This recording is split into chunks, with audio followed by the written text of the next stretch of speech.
Hello guys, അസ്സലാമു അലൈക്കും. നാട്ടിൽ പെരുന്നാളാണ്, എല്ലാവരും സന്തോഷത്തിലാണ്. ഞാനും ഭയങ്കര സന്തോഷത്തിലാണ്. കാരണം ഇന്ന് സോഷ്യൽ മീഡിയ തുറന്നപ്പോൾ കണ്ടൊരു കാര്യം ഉണ്ടായിരുന്നു. നമ്മൾ റഹീംത്തെ നാട്ടിലെത്തിയത് മൂപ്പരാളെ ഉമ്മാനെ കണ്ട മൊമെൻ്റൊക്കെ കണ്ടപ്പോൾ ഭയങ്കര സന്തോഷമായി.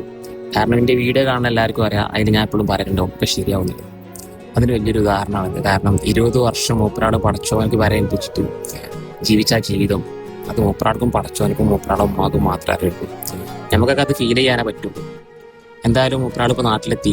അതിൻ്റെ പിന്നിൽ കുറച്ച് ഒരുപാട് നല്ല വ്യക്തികളുണ്ടായിരുന്നു. അവർക്കൊക്കെ പഠിച്ചോ സൈഡ് കൊടുക്കട്ടെ.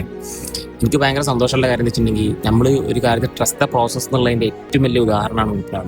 ജീവിക്കാനൊക്കെ ഇനിയും പ്രേരിപ്പിക്കുന്ന ഒരു വാർത്തയാണ് ഇത്. കാരണം മനുഷ്യൻ എത്രത്തോളം സ്നേഹിച്ചതിൻ്റെ ഉദാഹരണം കൂടിയാണിത്. അതുപോലെ തന്നെ എനിക്ക് ഭയങ്കര ഇഷ്ടപ്പെട്ട ഒരു കാര്യം കൂടി ഉണ്ട്. ഇന്ന മാലിസ്ര എന്നുള്ള വാക്ക്, അതിൻ്റെ അർത്ഥം ഉൾക്കൊണ്ട് ജീവിച്ച വ്യക്തിയാണ് റഹീം ഖാൻ. എന്തായാലും പടച്ച മൂപ്പരാൾ ഹൈർ കൊടുക്കട്ടെ. ഒക്കെ ശരിയാവും.